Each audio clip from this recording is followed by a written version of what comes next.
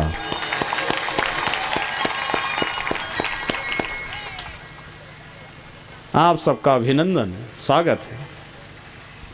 जबकि मैं हिंदी भाषा बोलता, मराठी मुझे बराबर आती नहीं, फिर भी आप सब आते हो और सुन रहे हो, ये आप सबका पुण्य का प्रताप है। बिना पुण्य के कोई यहाँ बैठ नहीं सकता। इसलिए जब बैठो तो आसन को प्रणाम करके बैठना कि भैया आरती हो जब तक बिठा लेना हो, और जब उठो तब भी उस आसन को, भूमि को, जहाँ बैठे हो ऐसा मस्तक से लगा के फिर उठा करो कि कल और बुला लेना। भैया आज की कथा का पुण्य बढ़ा तो आज की कथा से कल की कथा मिल जावे, ऐसा प्रणाम करके विनम्र भाव से यहाँ से विदा लेके जाया करो। तो निश्चित रूप से कोई बुरे अड़चन, कोई परेशानी आएगी भी तो वो पुण्य कह देगा भैया अभी भगवत जी चले जब तक थोड़ा साइड में हो जाओ, है ना, फिर बाद में आना भली से। आएगा तो जरूर वो सामने, पर कथा पूरी हो जाने दे भैया। कभी कभी कोई काम भी आता भैया 2 दिन बाद मिलेंगे भैया, अभी टाइम नहीं है। ऐसा कोई अपराध, कोई बुरा कर्म हो जावे और अच्छे काम में वो आड़े आ रहा हो, भगवान तो 2 दिन और रोक दे, बस 2 दिन बाद भली भेज देना, पर अभी 2 दिन कोई अड़चन, कोई परेशानी, कोई रुकावट ना आवे। अच्छे काम करो। तो भगवान विचार करते हैं, बेचारे को परख नहीं है क्या करना चाहिए। प्रभु धीरे धीरे बड़े हो रहे हैं, घुटने घुटने चल रहे हैं, दौड़ लगाने लग गए हैं। बड़े होने के बाद भी माँ की गोदी में बैठकर दूध पीते थे। मैया कहती बेटा अब तू बड़ा हो गया रे, अब तो रोटी खा ले रे, माखन रोटी खा रे। लेकिन एक दिन माँ की गोदी में इतना वजन बढ़ा दिया, माँ को आश्चर्य हुआ कि रे सवेरे तो हल्का था और अभी इतना भारी, इतना वजन गोदी में न समाए। माँ इसी तरह से धरती पे भार बढ़ रहा है, धरती माँ की गोद में ये मनुष्य इतना पाप कर रहा है, मुझे सहन नहीं होता। धरती माँ दुखी है। ये झाड़ पहाड़, बड़ी बड़ी बिल्डिंग, ये इतनी बड़ी रेलगाड़ी धरती पे रहे ना, ये इसका वजन नहीं लगता धरती माँ को। फिर ये 5-50 किलो का जो एक इंसान है और पापी अगर है तो धरती माँ को सहन नहीं होता।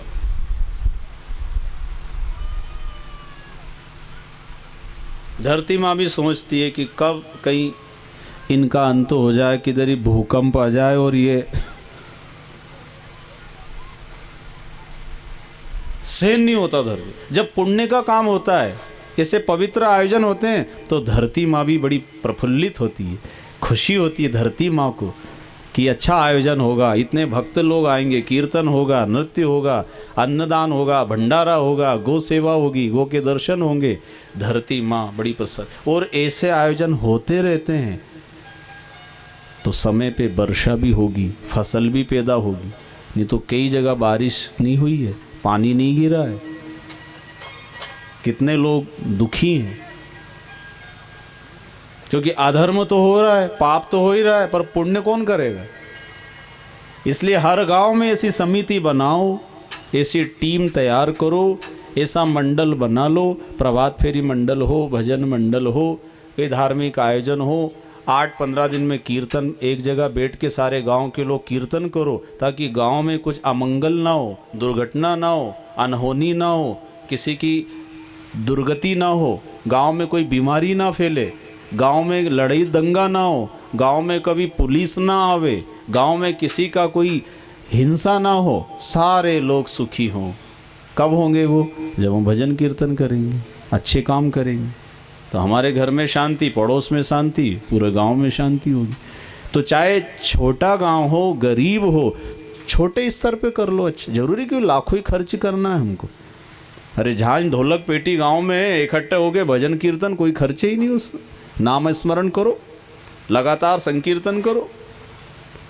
हरेर नाम हरेर नाम हरेर नाम व केवलम कलो नास्ते व नास्ते व नास्ते गतिरन्य था। कलयुग में भगवान का नाम बहुत काम करता है। इसलिए गरीब से गरीब भी नाम जप करके पुण्य कमा सकता है, वो धरती का भार कम कर सकता है। देखो, एक दिन प्रभु ने जब मित्र मंडली तैयार करी, गोप ग्वालों को देखा, उनके मित्र थे मनसुका, श्रीदामा, मधुमंगल।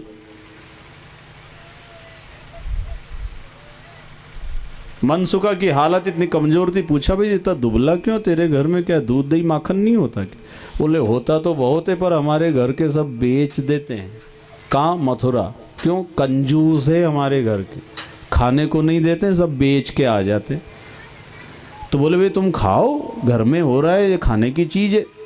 अच्छा खाओगे तो ताकत आएगी, और फिर ताकत आएगी तो बुराइयों से, दुष्टों से लड़ने में तुम सफल होगे, नहीं तो फिर दूसरों से तुम हार मान जाओगे। तो बोले भैया हमारे घर के खाने नहीं देते। बोले चोरी करके खाओ।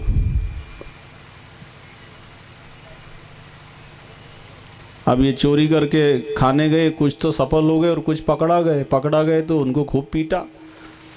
सवेरे कन्हैया ने पूछा क्या हुआ? बोले भैया बहुत बुरा हाल हुआ है। क्यों? पहले तो हम दुबले पतले, माखन खाया थोड़ा लेकिन मार खाई ज़्यादा, फिर आगे से अब चोरी नहीं करेंगे। तो पहली बार गए और पकड़ा गए तो बोले भैया कभी कोई ने सिखाया ही नहीं, चलो अब मैं सिखाता हूँ, साथ में चोरी करने चलेंगे। माखन की चोरी करने प्रभु जाने लगे। जिस घर में जाते थे उसी के घर के बेटे को साथ लेके जाते, कहाँ रखा है माल, और माखन लेके आके गरीबों में बांट देते थे कि ये माखन मथुरा नहीं जाना चाहिए। क्यों? दुष्ट कंस पापी अन्यायी है, हमारी मेहनत का दूध दही माखन खा के और हमको ही सताता है और अन्याय करता है, ऐसे को तो एक बूंद दूध दही घी माखन नहीं जाना चाहिए। तो कुछ लोगों ने साथ दिया, संगठन तैयार कर लिया प्रभु ने, एकता करी। वास्तव में बात सच्ची, अपने गांव का दूध दही माखन गांव में रहे, युवा खाएंगे, ताकतवर बनेंगे तो समाज और गांव की रक्षा करेंगे और अच्छे काम में ही आगे आएंगे। अब कुछ लोग तो एकत्रित हो गए, संगठन बनाए, लेकिन कुछ उल्टी खोपड़ी के थे जो इसका विरोध करते और कंस को जाके सारी बात बताई कि वो कृष्ण जो है ना, नंद का बेटा, उसने ऐसी टीम बनाई है और वो तुम्हारे विरोध में कि मथुरा में दूध दही माखन नहीं जाएगा। हमारे ही अपने वाले हमारा बुरा करने का प्लान बना लेते हैं। ये ऐसा कभी नहीं करना चाहिए। ऐसा किसी किसी की आदत बन गई है चीज, अपने घर की बात को ही बिगाड़ देते हैं। अरे बात को बनाओ कि बिगाड़ो। घर की बात हो, परिवार की बात हो, समाज की बात हो, गांव की बात हो, अरे देश की भी अगर बात है तो देश की बात बिगड़ने नहीं देना चाहिए। यहाँ तो ऐसे ऐसे हुए हैं जिन्होंने देश के लिए अपनी जान कुर्बान कर दी साहब, देश का नाम रोशन करा उन्होंने। ऐसे ऐसे देशभक्त हुए हैं सब। तो अपन देश का नहीं तो कम से कम गांव का नाम तो अच्छा चले, ऐसा कुछ कर लो। और गांव का भी अगर नहीं तो परिवार का अच्छा बन जाए, ऐसा कुछ तो करो,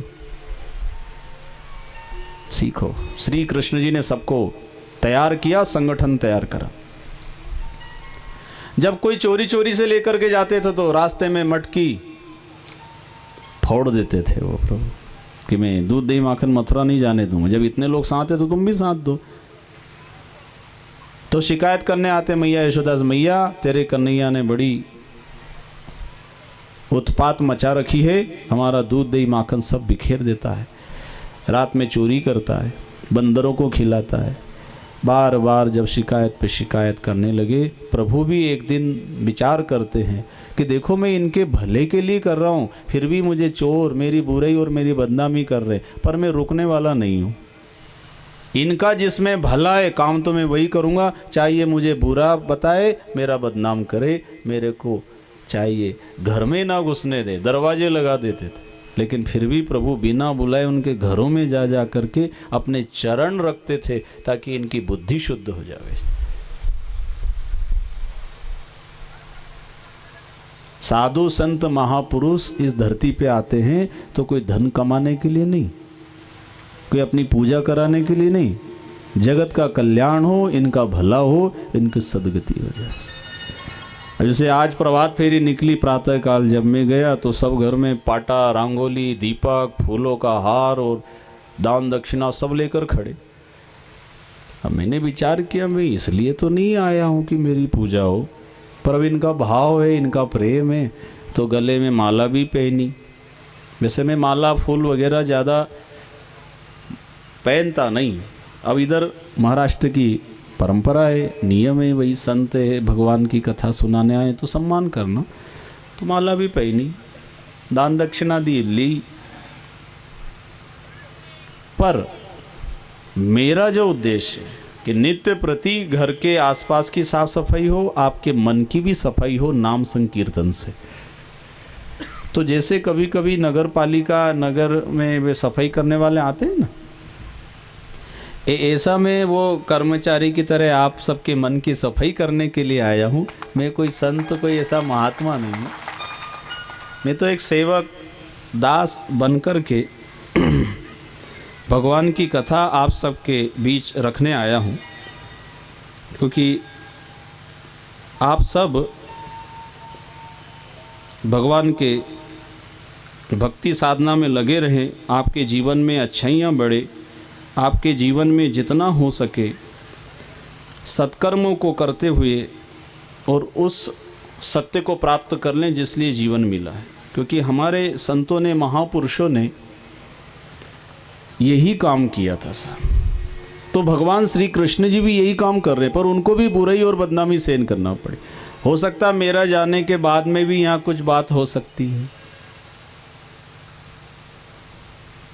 जैसे मैं सावधानी रखता हूँ, अभी 5 दिन हो गए, कुछ चढ़ाना, कुछ लाना, कोई लोभ लालच, कोई किसी तरह का आपको एहसास नहीं होने दिया मैंने। और ना मैं ऐसा चाहता हूँ कि कोई मेरा सम्मान, कोई मुझे नोट दक्षिणा खूब मिल जावे। हाँ, भाव ये जरूर रहता है कि अनमोल जीवन मिला है, कहीं ऐसे ही ना चला जाए घर गृहस्थी, झूठ कपट, तेरा मेरा और लड़ाई दंगे में। अच्छा जीवन बिताओ, कितने दिन की जिंदगी कुछ पता नहीं है। तो भगवान जी ने उन सबको कहा तुम दुष्ट कंस का साथ दे रहे हो, अरे मेरा साथ नहीं दे रहे हो। तब प्रभु ने विचार किया किसी गुरु को बुलाना पड़ेगा। तो भगवान भोलेनाथ भूत भावन साधु का वेश बनाकर जब गांव में आते हैं तो उन्होंने भी समझा मांगने आया होगा। तो वो साधु बाबा के रूप में शिव जी को कोई कपड़ा, कोई साल, कोई नारियल, कोई दक्षिणा, कोई आटा, कोई कम्बल। उन्होंने कहा मैं इसलिए नहीं आया हूँ, मैं तो तुम्हें भगवान के दर्शन कराने की बात बताने आया हूँ। कहाँ है भगवान? अरे वो नंद भवन में जो बालक है, साधारण नहीं है, चलो मैं तुम्हें उनके दर्शन कराऊंगा। तो सबको साथ लेकर के नाम संकीर्तन करते, मैं तो जपूं सदा तेरा नाम, दयालु दया करो। मैं तो जपूं सदा तेरा नाम, दयालु दया करो। मैं तो जपूं तुम्हारा नाम, दयालु दया करो। मैं तो जपूं तुम्हारा नाम, दयालु दया करो। दया करो, दया करो, दया करो, दया करो। कृपा करो, कृपा करो, कृपा करो, कृपा करो। मैं तो जपूं सदा तेरा नाम, दयालु दया करो। मैं तो जपूं सदा तेरा नाम, दयालु दया करो।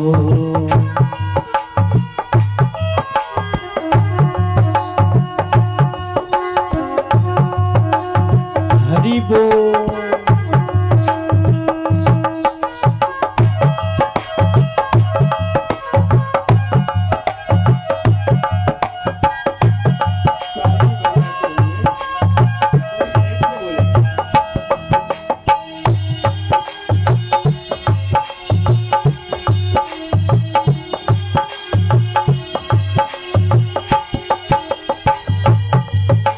साधु संत की संगति पाओ, साधु संत की संगति पाओ। साधु संत की संगति पाओ। साधु संत की संगति पाओ। अपने राम की रंगत पाओ। अपने राम की रंगत पाओ। अपने राम की रंगत रंगत पाऊं, अपने राम की रंगत पाऊं। मुझ दास बना लो श्याम दयालु दया करो, मुझ दास बना लो श्याम दयालु दया करो। तो जपू सदा तेरा नाम दयालु दया करो। मैं तो जपूं सदा तेरा नाम दयालु दया करो।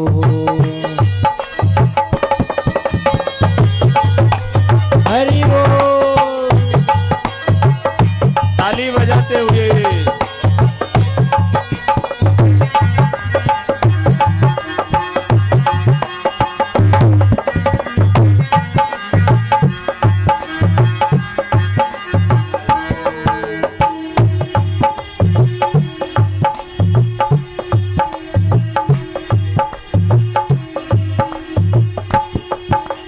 जहाँ देखूं वहाँ सूरत तेरी, यहाँ देखूं वहाँ मूरत तेरी, जहाँ देखूं वहाँ सूरत तेरी, यहाँ देखूं वहाँ सूरत तेरी। मन में बस गई मूरत तेरी, मन में बस गई मूरत तेरी, मन में बस गई मूरत तेरी। मन में बस गई मूरत तेरी। अब शरण में ले लो श्याम दयालु दया करो, अब शरण में ले लो श्याम दयालु दया करो।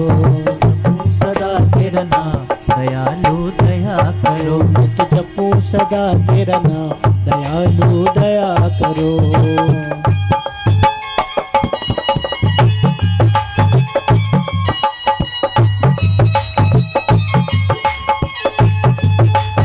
हरि बोल।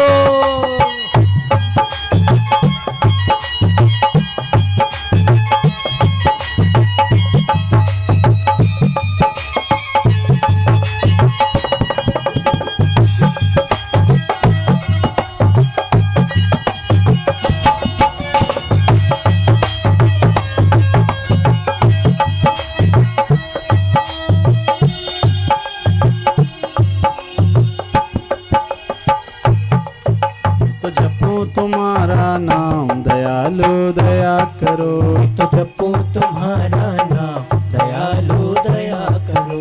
तो भजूं तुम्हारा नाम दयालु दया करो, तो जपू तुम्हारा नाम दयालु दया करो। विठ्ठल विठ्ठल विठ्ठला हरि ओम विठ्ठला विठ्ठल विठ्ठल विठ्ठल विठ्ठला हरि ओम विठ्ठला। विठ्ठल विठ्ठल विठ्ठला हरि ओम विठ्ठला विठ्ठल विठ्ठल विठ्ठला हरि ओम विठ्ठला। विठ्ठल विठ्ठल विठ्ठला पांडुरंग विठ्ठला, विठ्ठल विठ्ठल विठ्ठला हरि ओम विठ्ठला। विठ्ठल विठ्ठल विठ्ठला पांडुरंग विठ्ठला, विठ्ठल विठ्ठल विठ्ठला हरि ओम विठ्ठला। विठ्ठल विठ्ठल विठ्ठला हरि ओम विठ्ठला। विठ्ठल विठ्ठल विठ्ठला हरि ओम विठ्ठला। बोला जोरात बोला। हरि ओम विठ्ठला। विठ्ठला हरि ओम विठ्ठला। विठ्ठल विठ्ठल विठ्ठला हरि ओम विठ्ठला। विठ्ठल विठ्ठल विठ्ठला हरि ओम विठ्ठला। विठ्ठल विठ्ठला हरि ओम विठ्ठला। विठ्ठल विठ्ठल विठ्ठला हरि ओम विठ्ठला। विठ्ठल विठ्ठल विठ्ठला हरि ओम विठ्ठला। विठ्ठल विठ्ठल विठ्ठला हरि ओम विठ्ठला। विठ्ठल विठ्ठल विठ्ठला हरि ओम विठ्ठला। विठ्ठल विठ्ठल विठ्ठला हरि ओम विठ्ठला। विठ्ठल विठ्ठल विठ्ठला हरि ओम विठ्ठला। विठ्ठल विठ्ठल विठ्ठला हरि ओम विठ्ठला। विठ्ठल विठ्ठल विठ्ठला हरि ओम विठ्ठला। विठ्ठल विठ्ठल विठ्ठला हरि ओम विठ्ठला। विठ्ठल विठ्ठल विठ्ठला हरि ओम विठ्ठला। विठ्ठल विठ्ठल विठ्ठला हरि ओम विठ्ठला। विठ्ठल विठ्ठल विठ्ठला हरि ओम विठ्ठला। विठ्ठल विठ्ठल विठ्ठला हरि ओम विठ्ठला। विठ्ठल विठ्ठल विठ्ठला हरि ओम विठ्ठला। विठ्ठल विठ्ठल विठ्ठला हरि ओम विठ्ठला। पांडुरंग पांडुरंग पांडुरंग पांडुरंग पांडुरंग पांडुरंग पांडुरंग पांडुरंग पांडुरंग पांडुरंग पांडुरंग माऊली माऊली माऊली माऊली माऊली माऊली माऊली माऊली माऊली। विठ्ठल विठ्ठल विठ्ठला हरि ओम विठ्ठला। विठ्ठल विठ्ठल विठ्ठला हरि ओम विठ्ठला। विठ्ठल विठ्ठल विठ्ठला हरि ओम विठ्ठला। विठ्ठल विठ्ठल विठ्ठला हरि ओम विठ्ठला। बोलो पंडरीनाथ भगवान की जय। ऐसा वो बाबा जोगी ने नाम संकीर्तन से सबको जोड़ा और कहा कि भाई मैंने जो तपस्या करके अनुभव किया वो भगवान यहाँ इस रूप में आया है। सब गोप ग्वालों को लेकर गए नंद भवन में, भिक्षाम देही अलग जगाई और माँ यशोदा बालक को लेकर आई।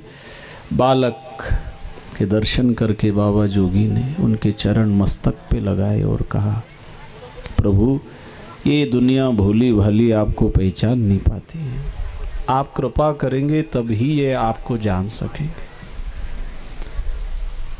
तो भगवान कहने लगे, इसीलिए मैंने आपको बुलाया है कि जब तक आत्मा की आवाज़ हमें सुनाई ना दे तब तक महात्मा की आवाज़ सुनो, उनको समझने की कोशिश करो। भाई हमारी आत्मा के अंदर से ऐसा अनुभव नहीं होता, तो महात्मा ने अनुभव किया है तो उनकी वाणी सुनो और उनकी वाणी सुन करके समझने की कोशिश करो। फिर आत्मा से वही आवाज़ निकलेगी जो आवाज़ संतों के आत्मा से निकली। हम सुनते रहेंगे तो सुनते सुनते नेटवर्क में आ जाएंगे, हम भी चार्जिंग हो जाएंगे। तो जो अनुभव महापुरुषों को हुआ वो हमें भी होगा। तो गोप ग्वालों ने भी दर्शन किए, जो बाबा जोगी ने करा वही इन्होंने भी किया। अब नित्य प्रति जो इनका कंस के यहाँ जाने का था वो अब बंद हो गया। मालूम नहीं थी, परख नहीं थी, तब तक कंस को ही भगवान मानते थे। लेकिन जब गुरु ने परख करा दी, जांच करा दी, पता चल गया, तो फिर कंस के यहाँ जाना बंद और कृष्ण के यहाँ जाना शुरू हो गया। रोज सवेरे से दर्शन करने जाते थे। कृष्ण जी ने जब सबको अपने द्वार पे देखा बड़े खुश हुए। एक दिन अद्भुत घटना, जब प्रभु माँ यशोदा की गोद में बैठे दूध पी रहे थे, अचानक माँ को काम याद आ गया। अरे चूल्हे पे दूध रखा है, कहीं ऐसा ना हो दूध उफन जाए। कन्हैया को जल्दी से नीचे सुलाया और दूध संभालने के लिए दौड़ी।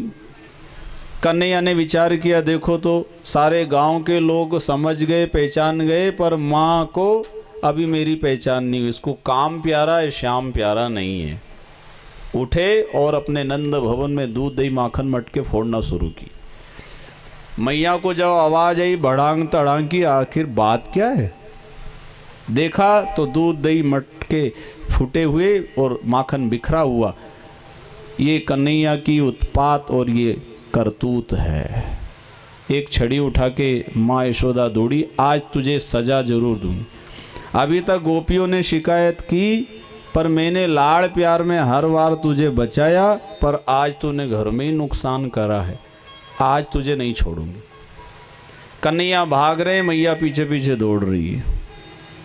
अब 80 साल की यशोदा कहाँ तक दौड़े, सांस भरा गया, दम फूल गया। बैठ गई और लंबी सांस लेके क्या बोलती है, एक बार हाथ आजा बस। कन्हैया कह रहे, माँ एक बार का ही चक्कर है, अगर एक बार मिल गया किसी को तो फिर मैं छोड़ नहीं सकता उसे, और एक बार मिलने में बहुत मुश्किल हो जाता है। अच्छा माँ हाथ आ जाऊं पर मारेगी तो नहीं? बोले हाँ नहीं मारूंगी। कन्हैया दौड़कर पास में आ गए। माँ ने हाथ पकड़ा और कहा, मारूंगी नहीं पर बांधूंगी जरूर। उखल से बांधने लगी, 2 अंगुल रस्सी घटी और रस्सी जोड़े, फिर भी 2 अंगुल घटे। मैया ने कहा, ये जादू तमाशा है क्या है? अरे कमर उतनी बड़ी, ऐसा नहीं कि कमर हाथी जैसी हो गई हो, पर बांधने लगो और घटे 2 अंगुल। हे भगवान, ये क्या चमत्कार है। भगवान कह रहे, माँ मुझे भी दुनिया के लोग बांधने की जुगाड़ में रहते हैं, कोशिश करते हैं, पर मैं ये रस्सी सांकल सोना चांदी से बंधने वाला नहीं हूँ। अगर कोई मुझे बांधना चाहे तो मैं बंधने को तैयार हूँ, पर कब? जब श्रद्धा और भक्ति इनके अंदर बढ़ जाएगी तो मैं इनका बंध जाऊंगा, इनके यहीं पर रहूंगा, इनके साथ रहूंगा। पर दुनिया में लोगों की श्रद्धा भक्ति घटती बढ़ती रहती, जैसे मंडी में भाव घटे बढ़े ना, सोना चांदी अनाज का। भागवत जी चले जब तक तो खूब भाव और भक्ति और आनंद है, और धीरे धीरे जहाँ कथा से दूर हुए तो श्रद्धा भक्ति घट जाती है। इसलिए आरती में बोलते हैं श्रद्धा भक्ति बढ़ाओ संतन की सेवा। ये बढ़ाते जाओ, घटाओ मत। दुख आ जावे, विपदा आ जाए, तब भी श्रद्धा कम नहीं होना ईश्वर में, भक्ति कम नहीं होना चाहिए।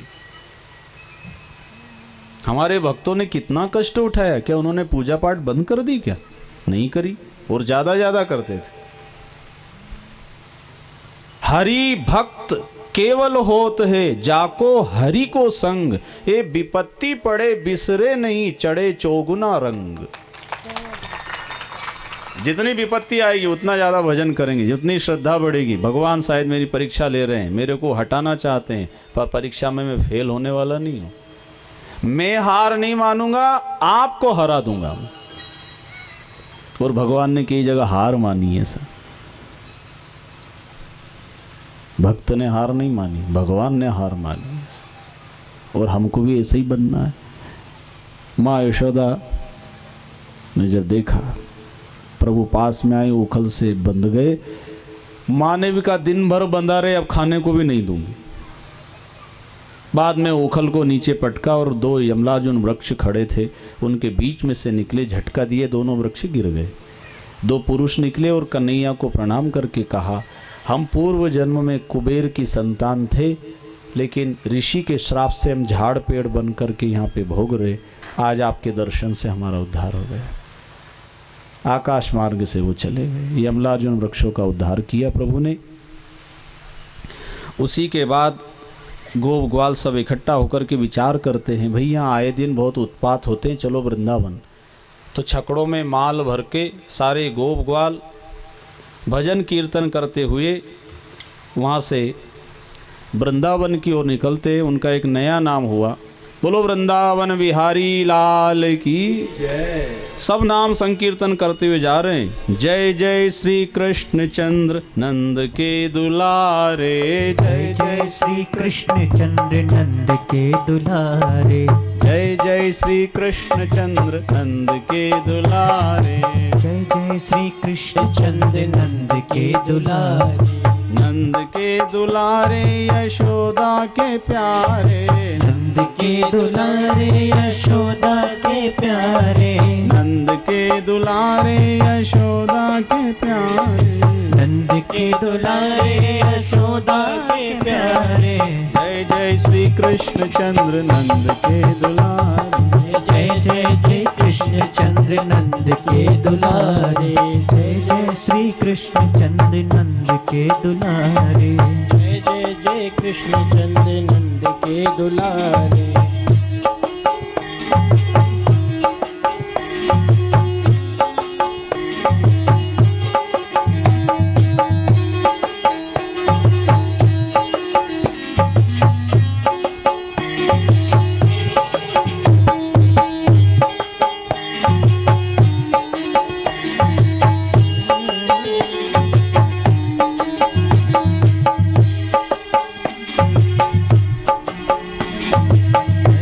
श्री कृष्ण चंद्र नंद के दुलारे, जय जय जय कृष्ण चंद्र नंद के दुलारे, नंद के दुलारे संत रखवारे, नंद के दुलारे संत रखवारे, नंद के दुलारे संत रखवारे, नंद के दुलारे संत रखवारे।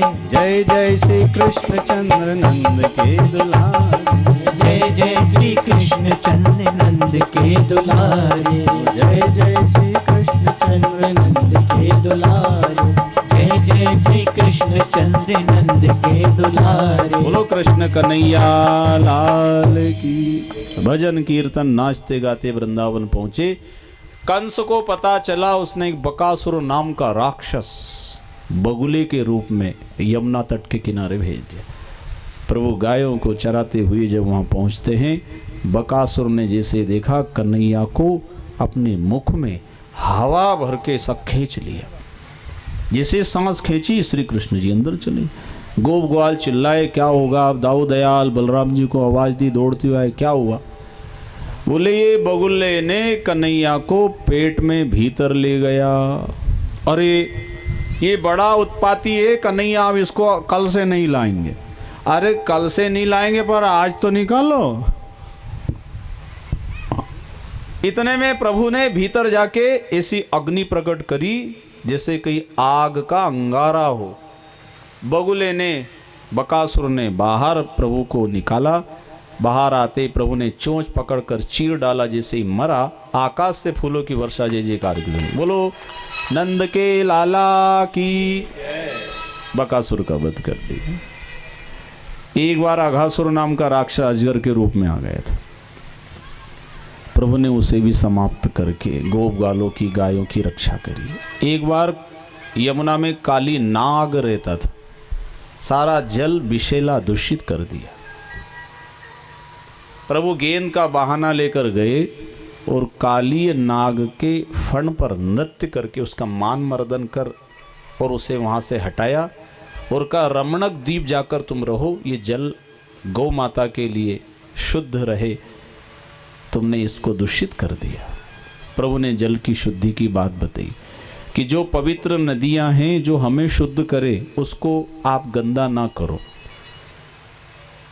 हम पवित्र नदियों में फूल है, निर्माल्य है, पूजा की सामग्री है, कहीं मूर्ति विसर्जन करने जाते हैं नदियों में, वो जल अशुद्ध और गंदा होता है। आपके इधर भी ऐसा नियम है क्या? कहीं जाते हैं नदियों में?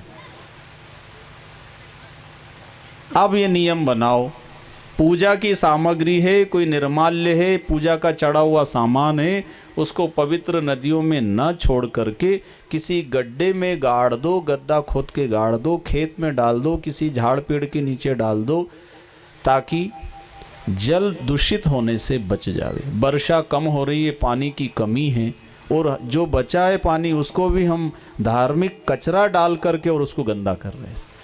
अब फूलों की माला सड़ती है, मच्छर पैदा होते हैं, पानी गंदा होता है, और वो जल हमें शुद्ध कर रहा है। पहले के समय में वर्षा होती थी, पानी खूब होता था, तो ऐसा नियम बना दिया था पूर्वजों ने।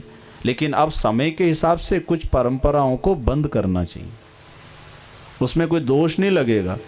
अगर दोष लगे तो मेरे माथे दे देना, लेकिन आज के बाद पूजा का सामान कहीं किसी नदियों में पवित्र जल में ना छोड़ें। आप अपने घर में पानी में डालते हो कोको चावल फूल जो पीते हो आप, वहाँ तो बड़ा फिल्टर लगा रखा है, तो वो पवित्र नदियों का जल भी आप गंदा करते हो तो दोष लगेगा। और अभी तक मालूम नहीं था भैया, बाप दादा करते आ रहे सब, इसलिए हम कर रहे, पर अब नहीं करना। अगर आप करेंगे तो दोष लगेगा। कितने लोग हैं जो आप कभी जल में धार्मिक फूल माला ये सामान कचरा नहीं डालेंगे? हाथ उठा के बताओ। कैमरे वाले भी ये जरा लेना, तो ये हाथ ऊपर रखो कि हम कभी भी पूजा सामग्री जल में नहीं डालेंगे। गड्ढा खोद के गाड़ देंगे, खेतों में डाल देंगे, जमीन में डाल देंगे। हवन की, यज्ञ की राख, भस्म है, पत्ते हैं, फूल मालाएं हैं, या कहीं मूर्ति विसर्जन भी करना है तो गड्ढा खोद के समाधि में हम उन्हें समर्पित कर देंगे मिट्टी के अंदर, पर अब जल में नहीं डालेंगे। जोरदार ताली बजा के आप सबका अभिनंदन। ऐसा कुछ रचनात्मक काम हमको करना, देखा देखी नहीं, सब कर रहे तो हम भी करे जा रहे हैं। अरे भाई, उसका नुकसान होगा, परिणाम क्या होगा, थोड़ा ये भी सोचना चाहिए। प्रभु ने जल की शुद्धि करी। फिर भांडीर वन में एक बार आग लगा दी कंस के अनुचरों ने। प्रभु ने अग्निपान करके गाय गोप ग्वालों की रक्षा करी। एक बार ब्रह्मा जी के मन में आया, उन्होंने कहा ये भगवान नहीं हो सकता, अभी तक कंस नहीं मरा है, परीक्षा लेना चाहिए। मतलब ब्रह्मा भी नहीं पहचान पाए भगवान को। तो गाय बछड़े ग्वाल वाल का अपहरण करके योग निद्रा में सुला दिया। भगवान जी ने दूसरे बना दिए। जब ब्रह्मा जी ने आकर देखा कि सो रहे हैं गाय बछड़े ग्वाल, तो विचार किया ढूंढता होगा वो, पर इधर आकर देखा तो दूसरे घूम रहे, दूसरे बना लिए। ब्रह्मा ने विचार किया बनाने वाला तो मैं हूँ, मैंने जो बनाए वो तो सो रहे हैं, फिर ये बनाने वाला कौन आ गया नया, ये निर्माता कौन है आखिर? समझ में आया, लगता ये ऐसी लीला कर रहे हैं और मैं पहचान नहीं सका, अब इनको प्रणाम करके क्षमा मांगना चाहिए। तो भगवान ने एक लीला और करी, क्या? जितने गोप ग्वाल थे सब मोर मुकुटधारी बन गए, क्योंकि भगवान ही तो बने थे। तो ब्रह्मा ने विचार किया, अभी इनमें असली कौन सा भगवान है? सब एक जैसे दिख रहे। ब्रह्मा ने कहा, जब सब जगह ही तू है तो फिर माथा उनके चरणों में टिका दिया। भगवान ने ब्रह्मा जी को उठाया और कहा, तुम मेरी माया से मोहित होकर के मुझे भूल गए, तुम अपने आप को बड़ा मानने लग गए कि मैं ही दुनिया बनाता हूँ। तो ये अभिमान के कारण तुम भगवान को नहीं पहचान सके। आज भी वो बीमारी कई को ऐसी लगी है, जो अभिमान में ना तो उनको धर्म दिख रहा है, ना भगवान, ना मर्यादा, ना माता पिता, ना शास्त्र, किसी की परवाह ही नहीं उनको। अभिमान आ गया है और अभिमान एक दिन पतन की ओर ले जाता है, साहब आदमी गिर जाता है। इसलिए कभी अभिमान नहीं करना, सरल बन के रहना। तो ब्रह्मा जी को प्रभु ने क्षमादान दिया। उसी के बाद गोपियों ने यमुना तट पे कात्यायनी देवी की मूर्ति बना के पूजा की और वहाँ पे प्रभु ने फिर वस्त्र हरण की लीला करके संसार के लोगों को बताया कि वासना के साथ, कामना के साथ अगर पूजा पाठ करते हो तो तुम्हारी भक्ति सफल नहीं होती है। पूजा पाठ में सिर्फ भगवान को ही पाने की इच्छा रखो, बाकी जो तुम्हारे भाग्य में है, मेहनत पुरुषार्थ से तुम्हें मिल जाएगा। अपनी भक्ति, अपनी तपस्या संसार के काम में क्यों खर्च करते हो? उसको बचा के रखो, उससे मुझे भगवान ही लेना है, बस और कुछ नहीं चाहिए।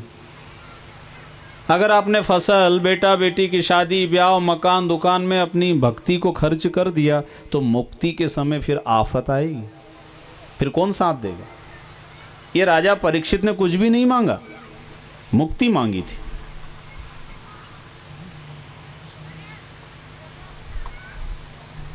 तो प्रभु ने वासनाओं का हरण किया, उसको हम कहते वस्त्र हरण। अरे भगवान कोई कपड़े का हरण करते, कपड़े चुराते क्या?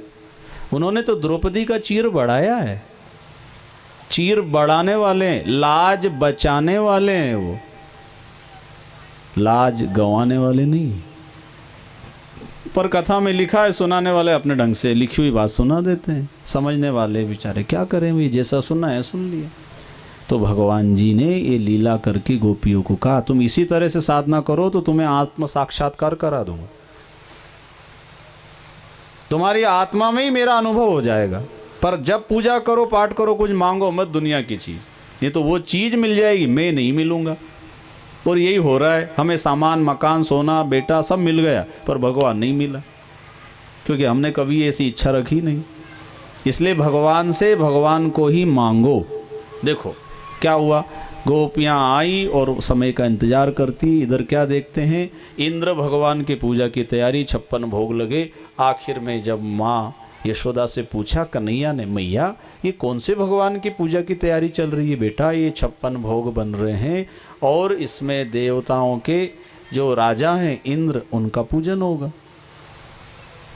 तो माँ मैंने तो सुना है कि भगवान तो सर्वव्यापक हैं और वो सभी को सुख प्रदान करते हैं, तो ये इंद्र भगवान कब से बन गए? बेटा ये तो पुराने समय से परंपरा चली आ रही है। तो माँ ये परंपरा बंद करो। तो किसकी पूजा करें भैया? गोवर्धन की पूजा करो। नंद बाबा को बुलाया और मीटिंग करी। गोप ग्वालों ने कहा कन्हैया जो कह रहा है तो बात अब मान लेंगे। कभी कभी परंपराओं को तोड़ने में भी समाज और बड़े लोगों की आवश्यकता होती है। सब कहीं कहीं बुराई है, उस बुराई को तोड़ो और जो दूर है उनको जोड़ो। समाज में, गांव में, परिवार में अच्छे काम करना चाहिए। बुराई को खत्म करना, अच्छाई को प्रकट करना। तो युवाओं में, नई पीढ़ी में हमारे बेटा बेटी, पोता, नई बहुएं आएंगी घर में, वो हमारे आचरण से सीखेंगी क्या?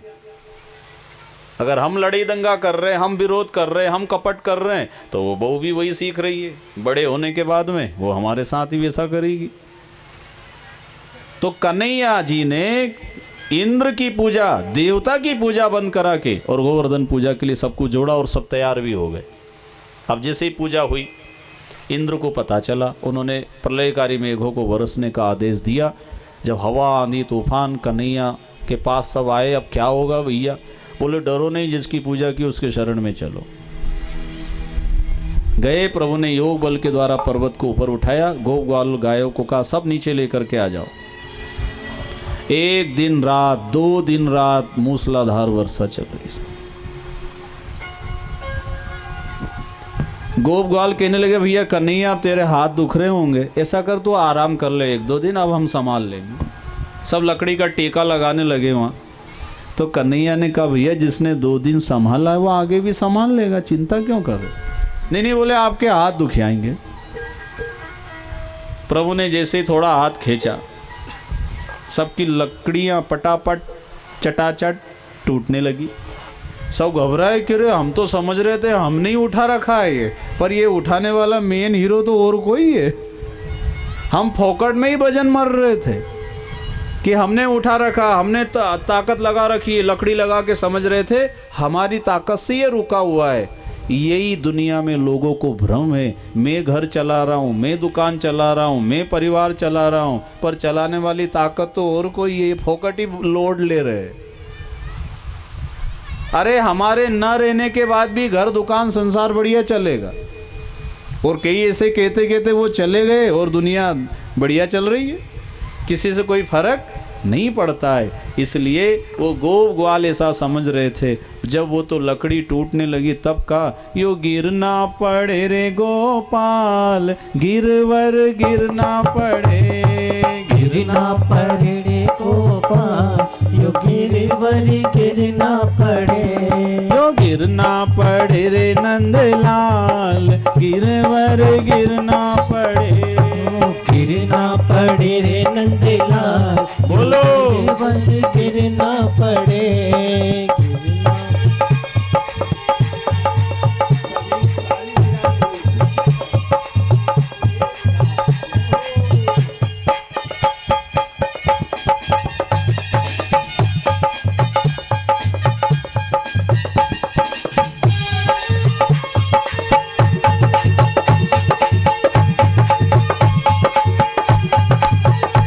ताली बजाते हुए जय हो।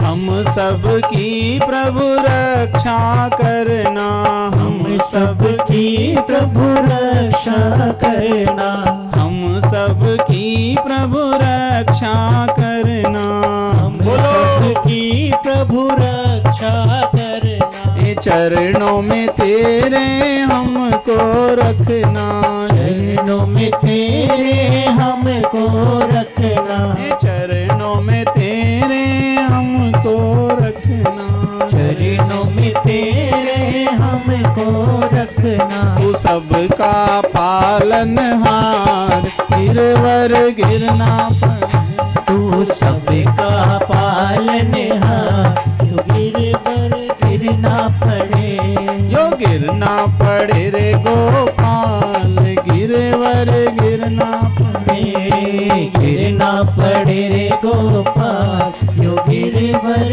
गिरना पड़े।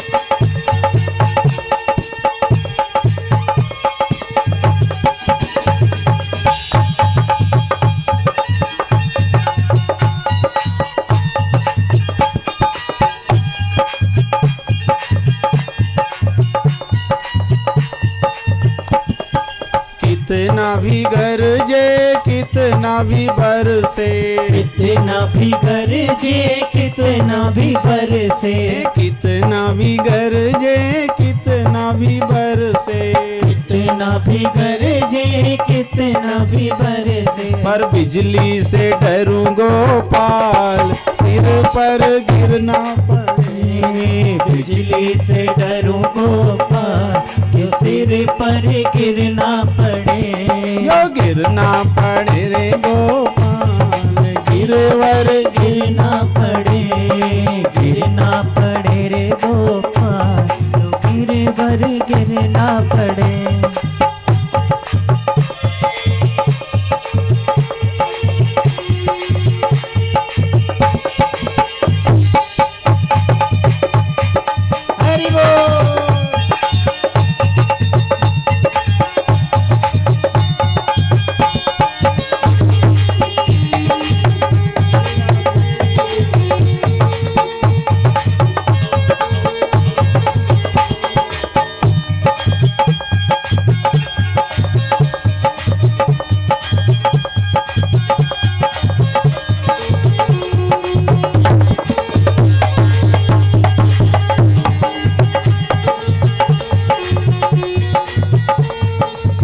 बोलो गिरिराज धरण की जय।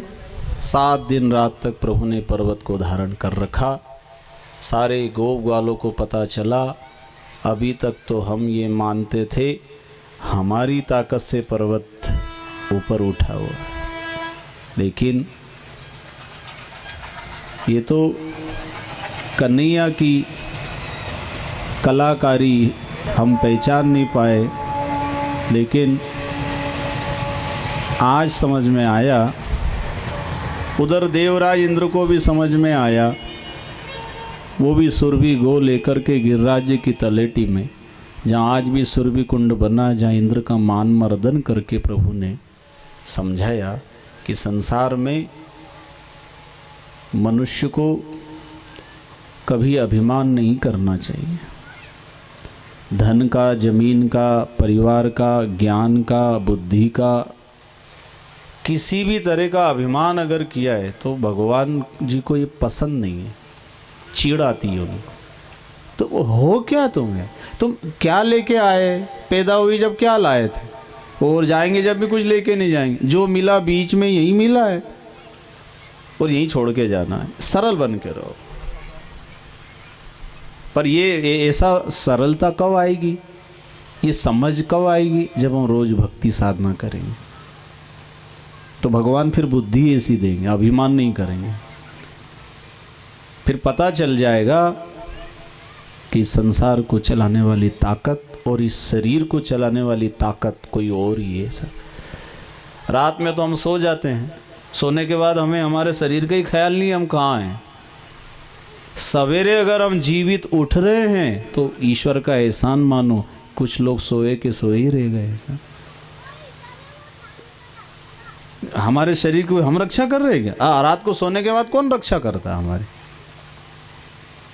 भले ही रात में सोए हुए कि खाट ये मोहल्ले से उठा के भले ही वो मोहल्ले में धरे आओ ना, तब भी इनको पता नहीं चल। सवेरे जब उठो तब अरे अपने शरीर का अपने को ध्यान नहीं है। साहब वो परमात्मा शरीर को चला रहा है, आत्मा के रूप में भीतर बैठा है। इसलिए किस बात का अभिमान कर रहे हैं क्या अपन? मृत्यु के बाद में लाश ही कही जाती है, चाहे वो अमीर हो, गरीब हो, बड़ा हो, छोटा हो। मौत होने के बाद में लाश। फिर इनको इन फलाना जी जा रहे हैं कि कोई साहब जा रहे हैं कि कोई सेठ जा रहा है कि कोई नहीं, लाश, चाहे वो अमीर और गरीब। और जलने के बाद भी राख ही बनती है। किसी को भी जलाओ भले, राख सबकी समान रूप से होती है। इसलिए भक्ति साधना करके सरलता। देखो गोपियां नित्य प्रति करते थे साधनाएं, तो प्रभु ने एक शाम के समय शरद पूर्णिमा को बंसी बजाई। सा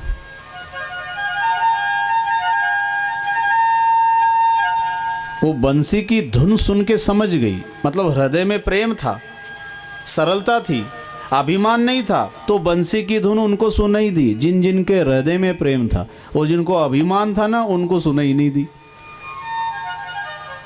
जिनको भगवान से प्रेम था वो बदनापुर राधा कृष्ण गौशाला में आकर बैठ गए, जिन्होंने सुना और आके बैठ गए। अब जिनकी श्रद्धा भक्ति प्रेम में कमी रही वो अभी तक नहीं आए। अब 2 दिन और बचे हैं, क्या मालूम आएंगे भी कि नहीं आवे। आप जरूर उनको बोलना जो अभी तक नहीं आए हैं ना, कि ना 2 दिन और बचे हैं, चले जाओ। भगवान तो याद कर रहे हैं साहब, भगवान जी तो सबकी याद करते देखो। पर हमारा अभिमान, हमारा कोई कारण, हमारी नासमझी या जो बहानाबाजी करके अगर नहीं आ रहे हैं, इसमें भगवान की क्या गलती? प्रचार प्रसार है, व्यवस्था है, टेंट पांडाल बढ़ा दिया है, मंडप भी आपका बड़ा कर दिया है, बिछात की भी व्यवस्था है, भोजन की भी व्यवस्था है, सब कुछ है। अब आप ना हो तो आपकी मर्जी। ऐसे भगवान जी ने महारास के लिए वो दिव्य लीला में सबको आमंत्रित किया, और जो धुन छेड़ी ना, ओ बजी सु बजी रस खानो बजी सुनी के अब गोकुल ग्वाल न जिए कदाचित कान पर यह बैरन वांसुरी ऐसी बजिए। ए कौन ठगोरी भरी अरु आजो बजाई ये वांसुरी या रंग बीनी ने तान सुनी जिन ही तिन ही तब ही कुल लाज विदा करी दीनी। सारे घर का काम धाम छोड़ के जो भागी। घर के लोगों ने पूछा आखिर कहाँ जा रहे हैं, जैसे आपसे भी कोई पूछते होंगे ना कि ये रोज रोज कहाँ जा रहे हैं, जीप गाड़ी भरा भरा के सर। तो आप क्या कहते हैं, भाई राधा कृष्ण गौशाला में दुधानी परिवार के द्वारा भागवत कथा हो रही, वहाँ कथा सुनने जा रहे हैं। तो इतनी भीड़, रोज रोज जाते। पर जिनको रस मिल गया है कथा में, वो तो बराबर काम छोड़ के आएंगे, वो फिर रुकने वाले नहीं।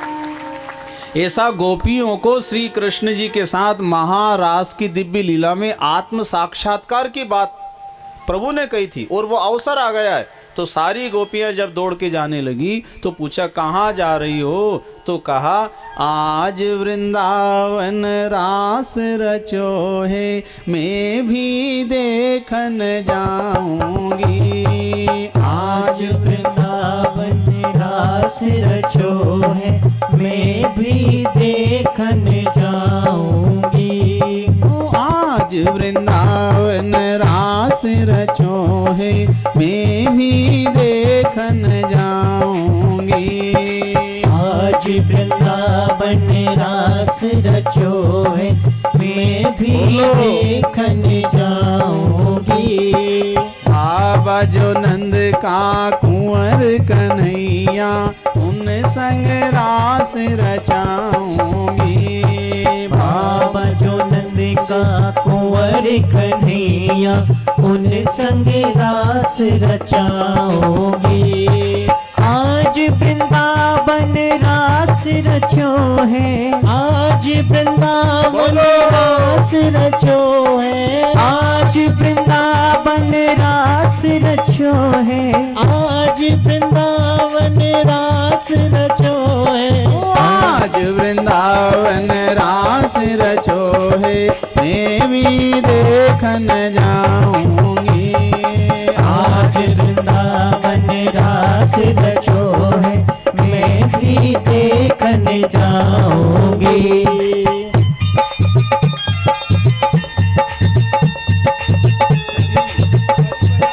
हरि बोल श्री राम है।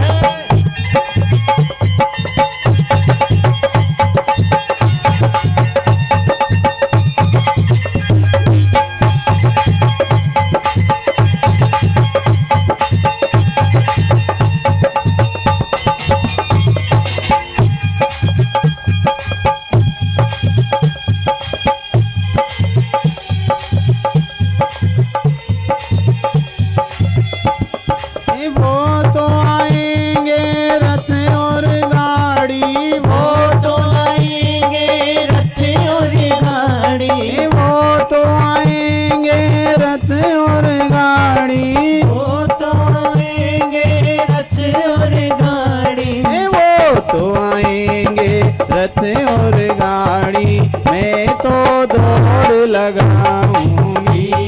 वो तो आएंगे रथ और गाड़ी, मैं तो दौड़ लगाऊंगी। आज वृंदावन रास रचोए, आज वृंदावन रास रचो है, आज वृंदावन रास रचोए, आज वृंदावन रास रचो है, आज वृंदावन रास रचोए, मैं भी देखन जाऊंगी।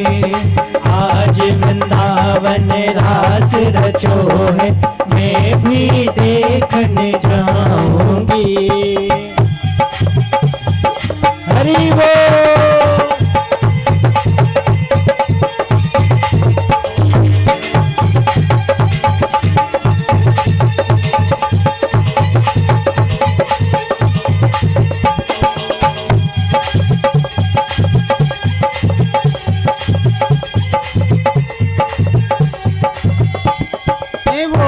बजाएंगे मीठी मुरलिया, वो तो बजाएंगे मीठी मुरलिया, वो तो बजाएंगे मीठी मुरलिया, वो तो बजाएंगे मीठी मुरलिया, उन संग ताल बजाऊंगी। वो तो बजा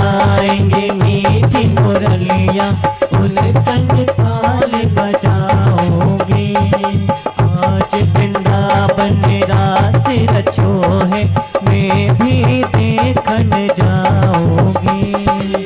आज वृंदावन रास रचो है, मैं भी देखन जाऊंगी।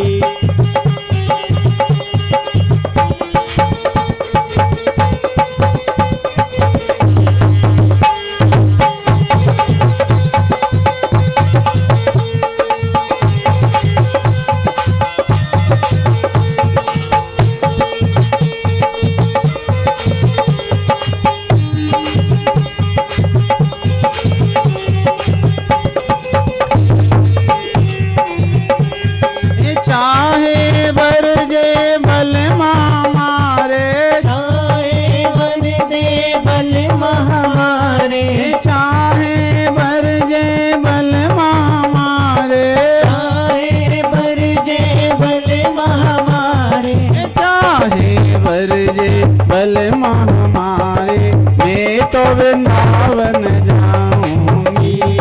चाहे बर जे बल महामारे, मैं तो वृंदावन जाऊंगी। आज वृंदावन रास रचोए, आज वृंदावन रास रचो है, आज वृंदावन रास रचोए, आज वृंदावन रास रचो है, आज वृंदावन रास रचो है, मैं भी देखन जाऊंगी। आज वृंदावन रास रचो है, मैं भी देखन जाऊंगी। हरि बोल।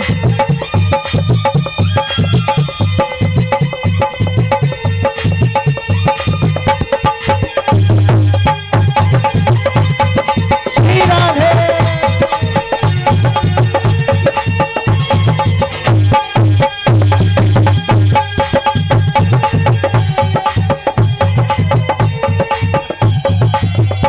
बोलो वृंदावन बिहारी लाल की बहुत धीरे बोली, जोरात बोला, बोलो वृंदावन बिहारी लाल की।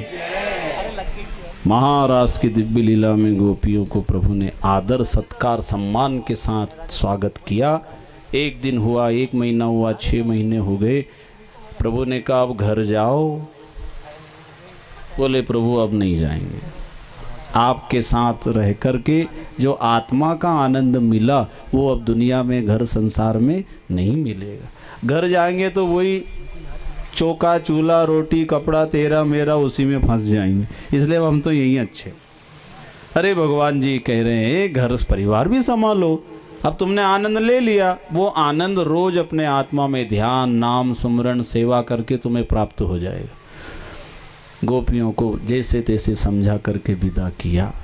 इधर कंस कभी अपने राज्य में से निकल के भगवान के दर्शन करने नहीं गया। दुष्ट जिसको संसार में ही रस आता है ना, वो कभी भगवान की भक्ति कथा में रस कैसे ले सकता है? आपने 3, 4, 5 घंटे के लिए संसार का रस छोड़ दिया तो भगवान की कथा में रस मिल रहा है ना कि नहीं मिल रहा? ईमानदारी से बताओ किन किन को रस मिल रहा, हाथ उठा के बताना। सबको मिल रहा है।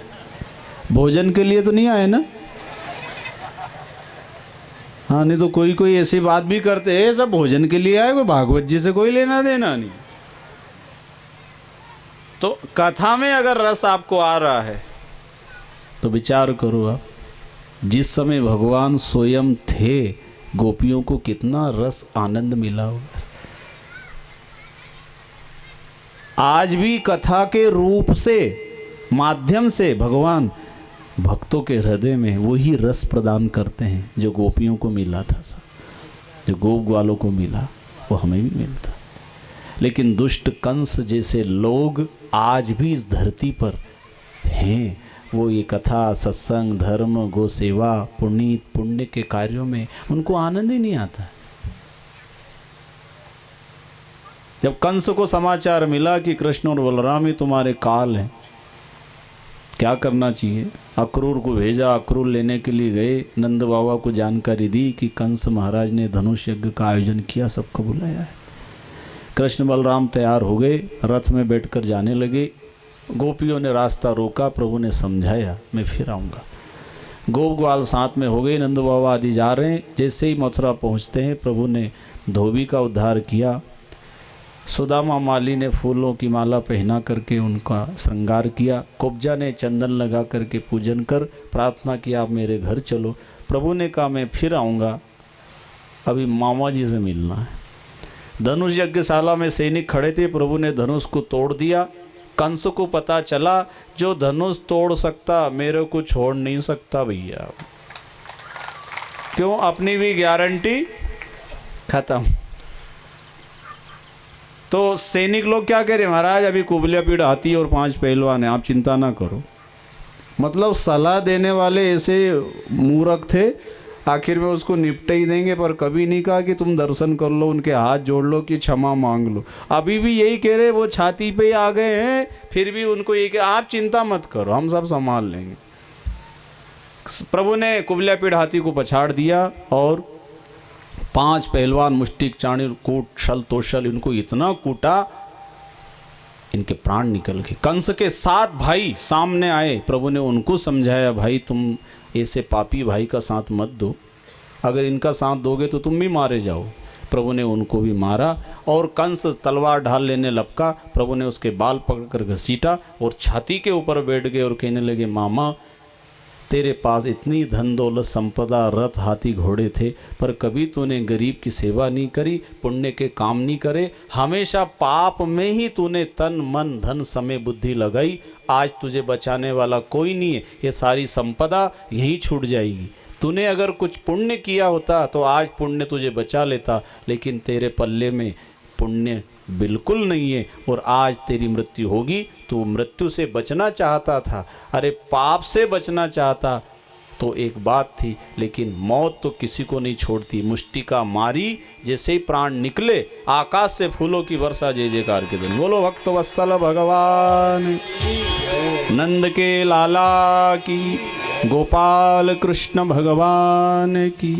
कंस का वध करके अपने माता पिता जेल में उनके बंधन खोले और अंतिम संस्कार कंस का किया और उग्रसेन महाराज को राज सिंहासन पर बैठाकर मथुरा में शांति की स्थापना हो गई।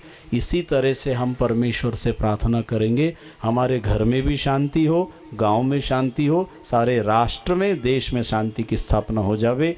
इसी के साथ आज की कथा का समापन करेंगे।